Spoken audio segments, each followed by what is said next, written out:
దేవునికి స్తోత్రం కలుగును గాక. ఈరోజు వాక్య ధ్యానం కొరకు ఇర్మియా గ్రంథం 43వ అధ్యాయం. దేవుడు ఇర్మియా ప్రవక్త ద్వారా యెరూషలేములో ఉన్నటువంటి ప్రజలందరికీ కూడా ఈ మాట తెలియచేస్తున్నాడు. ప్రవక్త ఎప్పుడు కూడా తన స్వంతాన్ని ప్రకటన చేయడానికి కుదరదు. ఎందుకంటే ఆ మాటలు దేవుని మాటలు అయితేనే, దేవుడు చెబితేనే తప్ప తన సొంత ఇష్టాన్ని ప్రజలకు చెప్పడానికి వీలు లేదు. అయితే మరొకసారి ఇర్మియా అక్కడున్న ప్రజలందరికీ తెలియచేస్తున్న మాట ఏంటంటే,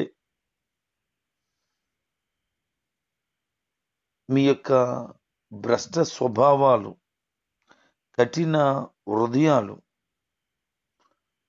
ఎంత చెప్పినా వినని వారై మీరు ఉన్నారు. కాబట్టి మీరు శత్రురాజులకు అప్పగించబడబోతూ ఉన్నారు. మీ గర్వం వలన మీ పరిస్థితులన్నీ తారుమారైపోబోతున్నాయి అని ప్రకటన చేశాడు. ప్రకటన చేసినప్పుడు అజర్యా, యోహన్నానును గర్వం కలిగిన వారై దేవుని సేవకుడైన ప్రవక్త అయిన ఇర్మియా చెప్పిన మాటలను వారు త్రోసిపుచ్చారు. నువ్వు అబద్ధం ఆడుతున్నావు, దేవుడు చెప్పాడు అని అంటున్నావు, ఇది సరైనది కాదు, మమ్మల్ని ఈజిప్ట్కి వెళ్ళవద్దని చెప్తున్నావు, ఇది మాకు నచ్చలేదు అని వారు మాట్లాడారు. ఇర్మియా ప్రవక్తను వాళ్ళు ఏమనుకున్నారంటే, ఈజిప్ట్కి వెళ్ళొద్దు అని అంటే తన ఇష్టమేమో, తనకి ఇష్టం లేదేమో వెళ్ళడం, మనం భద్రంగా ఉంటాం, అక్కడికి వెళ్ళిపోతే బాగుంటుంది అని వాళ్ళు అనుకున్నారు. అది వద్దు అని అంటున్నాడు. ఇదంతా కేవలం ఇర్మియా యొక్క ఉద్దేశం అని అనుకున్నాడు. తర్వాత ఇర్మియా దగ్గర ఉన్నటువంటి రచయిత ఒకతను ఉన్నాడు, అతని పేరు బారూకు. ఇతను ఏమైనా మాట్లాడుంటాడేమో అని అనుకొని దేవుని మాటలను నమ్మకముతో లోబడ్డం మానేసి గర్వ హృదయంతో వాళ్ళు ఇలాగున మాట్లాడుతూ ఉన్నారు. వాస్తవానికి గర్విష్ఠులు దేవుని మాటకు లొంగరు, కఠినంగా ఉంటారు వాళ్ళు. ఈరోజు చాలా మందిని మనం గమనిస్తుంటే బైబిల్ని తప్పు పట్టేవారు, దాని మీద దాడి చేయటానికి ప్రయత్నం చేసేవాళ్ళు. ఇదంతటికీ కారణం ఏంటంటే గర్వం, అపనమ్మకం. అది అవిధేయత కూడాను. తాత్కాలికంగా కలిగే అవిధేయతకు కారణం గర్వమే.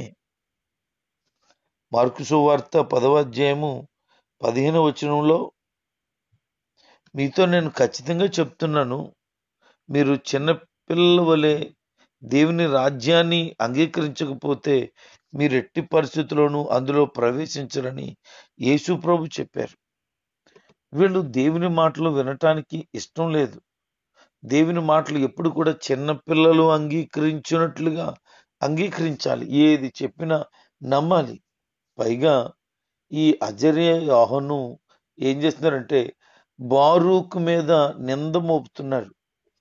వాస్తవానికి దైవజనుడైనటువంటి ఇర్మియాను అనాల్సిన దానికి బదులుగా వీళ్ళు దైవజనుడు అంటే ఏం బాగుంటుందిలే అన్నట్లుగా సైడ్ డైలాగ్ లాగా బారూకు ఇలా చెప్పుంటాడు, బారూకే చేసి ఉంటాడు ఈ కథకు కారణం, మనం ఐగుప్తుకి వెళ్దాం అనుకుంటున్నాం, ఈ బారూకు ఇర్మియాతో చెప్పుంటాడు, అందుకని ఇర్మియా ఐగుప్తుకి వెళ్ళొద్దు అని అంటున్నారు అని మాట్లాడాడు. వాస్తవానికి ఎవరో చెబితే అది చెప్పాల్సిన మాట కాదు, అవసరం కూడా లేదు. కొంతమంది అలా అనుకుంటారు. పాస్టర్ గారు వాక్యం చెప్పినప్పుడు ఎవరో చెప్పేసి ఉంటారు, అందుకని ఇలా మాట్లాడుతున్నారు, మా గురించి ఆయనకి ఎలా తెలుసు, లేకపోతే ఆ మనిషి చెప్పుంటది, ఈ మనిషి చెప్పుంటదని అనుకుంటూ ఉంటారు. ఇవి వాస్తవాలు కాదు. ఇలాంటి మాటలు మీరు ఎన్నడూ నమ్మవద్దు. ఎందుకనంటే దేవుని వాక్యం చెప్తున్న మాట ఏంటంటే, ఇర్మియా దేవుని మాట మాత్రమే ప్రకటించాడు. ప్రతి సందర్భంలో ఇర్మియాకు ప్రత్యక్షమైన వాక్కు అని రాయబడింది, కానీ ఇర్మియా తన సొంతాన్ని ప్రకటించినట్లుగా ఎప్పుడు కూడా లేదు.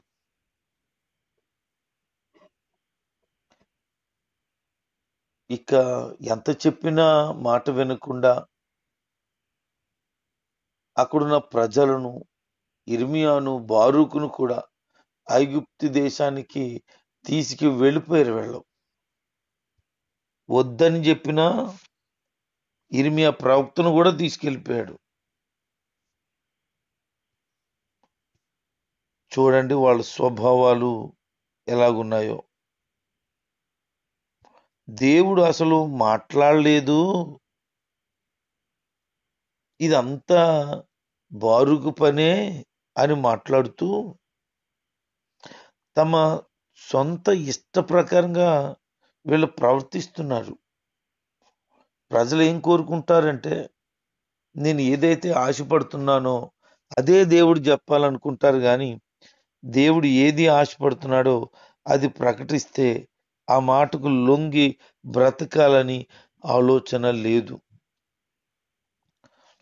నీ ఇష్ట ప్రకారంగా ప్రకటన చేస్తే అది దేవుని మాట ఎందుకైతుంది? నీకు బుద్ధి లేక. కానీ నీ ఇష్టం వచ్చినట్లు బ్రతుకుతూ నీకు ఎలాగనిపిస్తే అలాగూ బ్రతికేద్దామని అనుకొని దేవుడు నీకు అనుకూలంగా సమాధానం చెప్పాలని ఎదురు చూస్తూ ఉంటావు. అది సరి అయిన విధానమే కాదు.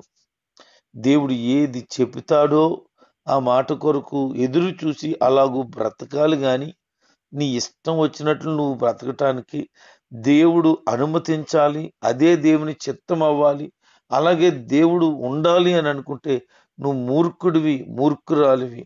గర్వంతో రేగుతున్నావు, నీకు ఇష్టానుసారమైన బ్రతుకు బ్రతకాలనుకున్నావు, నీకు భ్రష్ట స్వభావం ఉంది, నువ్వు నాశనం అయిపోయడానికి అతి సమీపంగా ఉన్నావు. అసలు మాట వినలేదే. ఇంకా దేవుని మాటను పెడ చెవిన పెట్టేశారు. వీళ్ళు ఐగుప్తు దేశానికి వెళ్ళిపోయారు. వాళ్ళు తహపనేసు అనే ప్రాంతానికి వెళ్ళిపోయారు. వెళ్ళిపోయిన తర్వాత మరలా దేవుని స్వరం వినబడతా ఉంది ఇర్మియాకి. ఈ ఐగుప్తులో ఏమాత్రం భద్రత ఉండదని వారికి తెలియజేయమన్నాడు దేవుడు.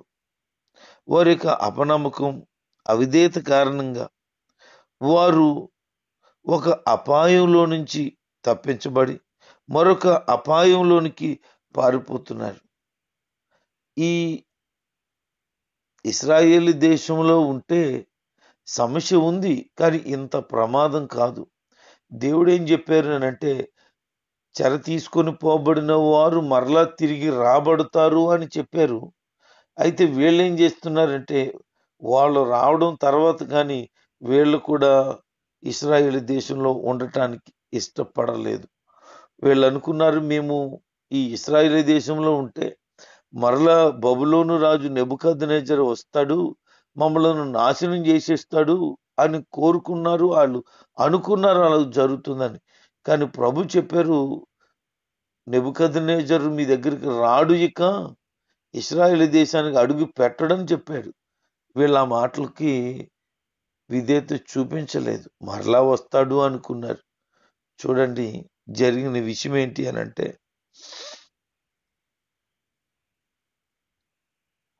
బబులోను రాజ్యాన్ని ఎదిరించగలిగిన దమ్ము ఆ కాలంలో ఎవ్వరికి లేదు.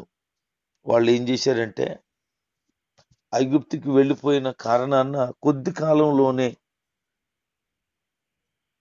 రాజైన నెబుకద్నెజరు సైన్యంతో ఐగుప్తు మీదకి వచ్చాడు. ప్రమాదం ఎక్కడ జరుగుతుంది అని అంటే,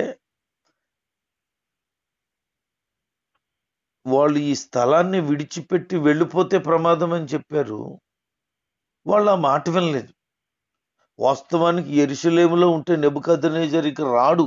ఎందుకంటే మొత్తం అంతా దోసుకుని పోయాడు గనక అక్కడ ఉన్న వారందరూ కూడా ఇబ్బందుల్లో ఉన్నవారు, పేదవారు, చూడడానికి బాగోలేని వారు, అలాగా బలహీనులైన వారిని వదిలేశాడు గనక ఇంక వాళ్ళతో ఇంకా అతనికి పని లేదు. కానీ వీళ్ళ తిరమలతనం వలన ఐగుప్తుకి వెళ్ళిపోయారు. ఐగుప్తుకు వచ్చాడు ఇప్పుడు. ఈ దేశం గొడవ అయిపోయింది కాబట్టి ఐగుప్తు దేశానికి వచ్చారు. ఈ తిరమాలోళ్ళేమో అక్కడ ఏడుతున్నారు. అక్కడికి వెళ్ళిన తర్వాత అక్కడ ఊరుకుంటాడా?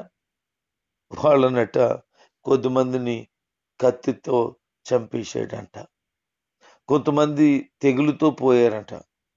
ఎందుకు వచ్చిన బాధ వాళ్ళకి? దేవుడి మాట వినరేమి? ఇంత మూర్ఖంగా ప్రవర్తిస్తున్నారేంటి? ఇంత అవిధేయత కలిగి ఉన్నారేంటి? ఇంత తిరుగుబాటు ఏంటి? ఆ మాత్రం గ్రహించలేరు. ఇర్మియా ప్రవక్త ద్వారా ఏ ఏ ప్రకటనలు జరిగించబడ్డాయో అవన్నీ నెరవేర్చబడ్డాయి కదా. ఇదెందుకు నమ్మటం లేదు? ఈ మాట ఎందుకు వాళ్ళు అంగీకరించట్లేదు అని అంటే వాళ్ళు హృదయం గర్వంతో ఉంది. వాళ్ళు అనుకున్నారు మేము ఏది కోరుకుంటున్నామో దేవుడు అదే జరిగించాలనుకుంటున్నారు తప్ప దేవుని వాక్యానికి విధేయత చూపించాలన్న మనసు వారికి లేకపోవడం చాలా విచారకరం. ఐగుప్తు రాజు ఈజిప్ట్ మీద పడ్డాడు. అంటు రోగాలు నిర్ణయించబడ్డాయి. అంత మాత్రమే కాదు, వారికి చెరపోవడానికి మరొకసారి అక్కడ కత్తి నిర్ణయించబడింది. వారు కత్తిపాలైపోయారు. అంత మాత్రమే కాదు, ఈజిప్ట్ దేవుళ్ళు వాళ్ళందరినీ కూడా లేకుండా చేసేసాడు. అక్కడ ఉన్నటువంటి కొన్ని విగ్రహాలను అతను పట్టుకుపోయాడు. గొర్రెల కాపరి తన కంబళని చుట్టినట్లుగా మొత్తం ఐగుప్తు దేశాన్ని చుట్టుముట్టేశాడు నెబుకద్నెజర్ రాజు. అసలు చాలా భయంకరమైనటువంటి వధ చేసేసాడు. అంత మాత్రమే కాదు కానీ మొత్తం కాల్చిపడేశాడు. ఇక తప్పించుకునే అవకాశమే ఐగుప్తీయులకు లేదు. ఐగుప్తులో ఉన్న ఇశ్రాయేలీలకు లేదు.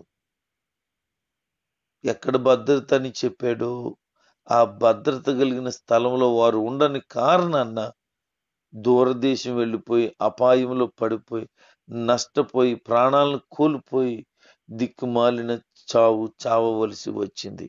ఎవ్వరు కూడా మిగలలేదట. ఎంత విచారం అండి! ఈరోజు దేవునికి అవిధేయత చూపించే వాళ్ళు చాలా ఎక్కువ అయిపోయారు. వారి ఇష్టం వచ్చిన బ్రతుకుతుంటే వాళ్ళని ప్రోత్సహించే బ్రతకాలనుకుంటున్నారు తప్ప దైవ వాక్యానికి భయపడి లోబడి జీవించాలనే ఆలోచన ఎట్టి పరిస్థితులు కనబడతలేదు. ప్రస్తుత ప్రజలు ఎలా ఉన్నారని వాక్యం చెప్తుందంటే దురద చెవులు కలిగిన వారై కల్పన కథల వైపు తిరుగు కాలము వస్తుంది అని చెప్తున్నాడు. ఇష్టం వచ్చిన మాటలు జనాలకి చెప్తుంటే అది బాగా నచ్చుతుంది, కానీ గద్దింపు, బుద్ధి చెప్పడం, సరిచేయడం అనేటువంటి జ్ఞానంతో కూడుకున్న వాక్యాన్ని చెప్తే జనాలకు నచ్చటం లేదు. పైగా ఎలాగంటారు, ఇంక అత్తమాటికి గద్దెంతంటే ఎవడెళ్తాడా చర్చికి అని. గద్దింపు లేని సంఘం ఎలా ఉంటుంది? జీవం ఎక్కడొస్తుంది? దిద్దుబాటు లేని సంఘం పరిశుద్ధతలోనికి ఎలా నడిపించబడుతుంది? పాపం గురించి ఖండించకుండా ఉండే సంఘంలో పరిశుద్ధత ఎలా రాగలుగుతుంది? గద్దించలేనప్పుడు, సరి చేయలేనప్పుడు అక్కడ సేవకుడిగా నిలబడడానికి ఏమి యోగ్యత ఉంది? విశ్వాసులు కూడా ఈ దినాల్లో ఇలాంటి మనసు కలిగి ఉండడం చాలా విచారం. చాలా చాలా విచారం. వాళ్ళు ఇష్టం ఏదైతే ఉందో అవి ప్రకటన చేయాలని ఆశపడుతున్నారు. వాళ్ళు ఎప్పుడు కూడా శుభం కలగాలని, మేలు కలగాలని, దీవెనలు కలగాలని, ఆశీర్వాదాలు కలగాలని, ఏవేవో వచ్చేయాలి, జరిగిపోవాలి అనుకుంటున్నారు. అవి జరిగిపోతాయని ప్రకటన చేయాలని అనుకుంటారు. అవి జరుగుతాయి. అవి ప్రకటన చేయొద్దు, చెయ్యను అని అనటం లేదు, కానీ వాటితో పాటుగా జరగవలసిన గద్దింపు, సరిచేయబడ్డం, లోబడ్డం, ఇలాగ కొన్ని కార్యాలు ఉన్నాయి. అవి తప్పక జరగాలి. కేవలము దీవెనలు, ఆశీర్వాదాలే కలుగుతాయి అనుకుంటే మరి గద్దింపు లేని బ్రతుకు, గద్దింపు లేని పరిచర్య ఎలాగూ దేవునికి ఇష్టమవుతుంది?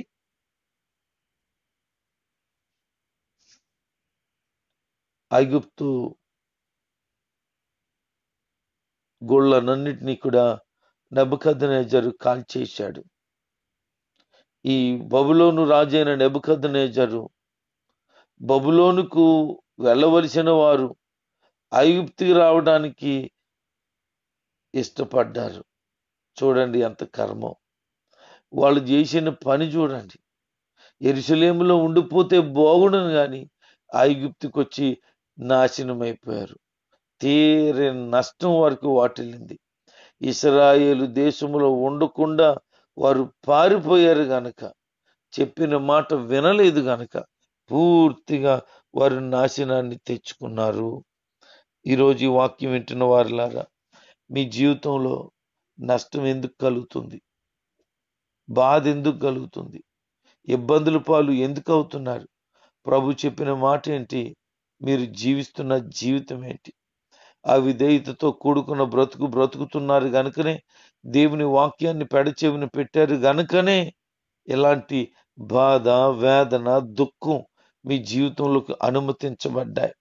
ఇప్పుడైనా పర్వాలేదు, దేవుని మాటకి విధేయత చూపించి దేవుని వాక్య ప్రకారంగా ఉండటానికి ఇష్టపడితే నీ జీవితాన్ని దేవుడు మరలా బాగు చేస్తాడు, కడతాడు, ప్రభులో స్థిరపరచబెడతాడు.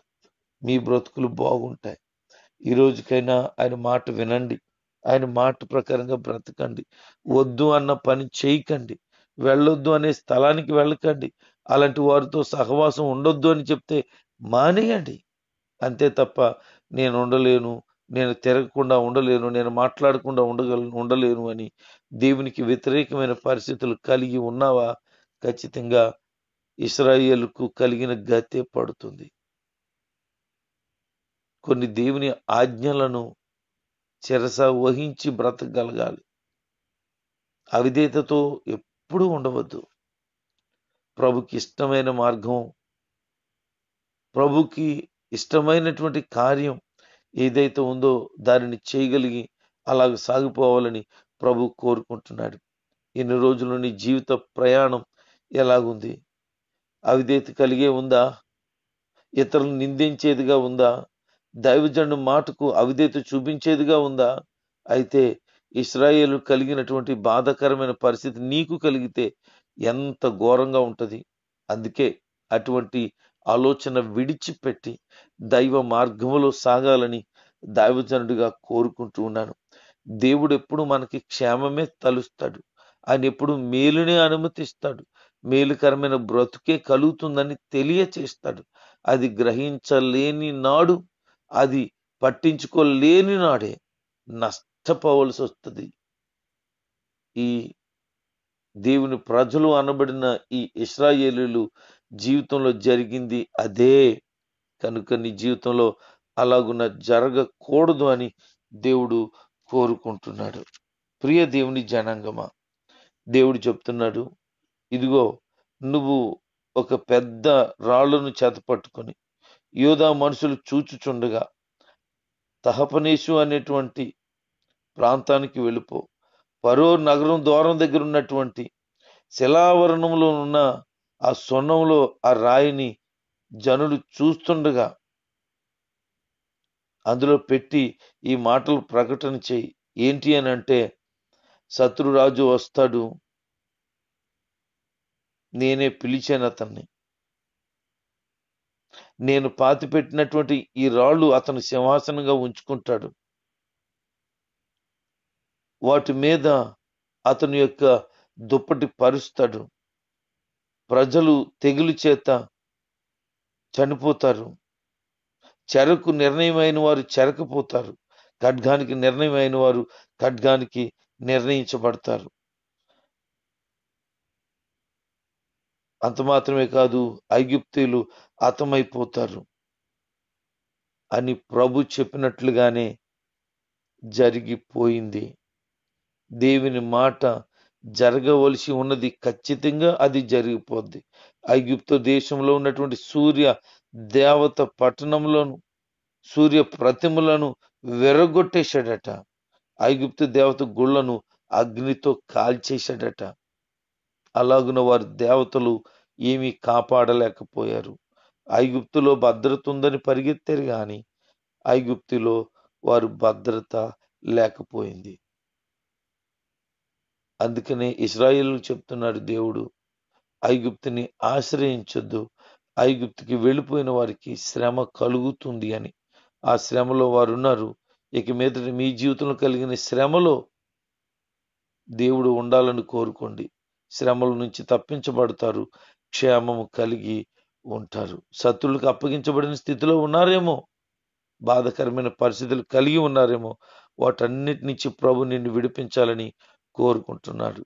దైవ మార్గంలో నడిచి దేవునికి ఇష్టమైన రీతిలో సాగితే ఆయన ఎన్నడూ నిన్ను విడిచిపెట్టడు. ఆయన కృప, ఆయన సన్నిధి, ఆయన సహాయం ఎప్పుడు నీకు తోడుగా ఉంటుంది. అట్టి భాగ్యం ప్రతి ఒక్కరికి దేవుడు దయచేయును గాక. ఆమేన్.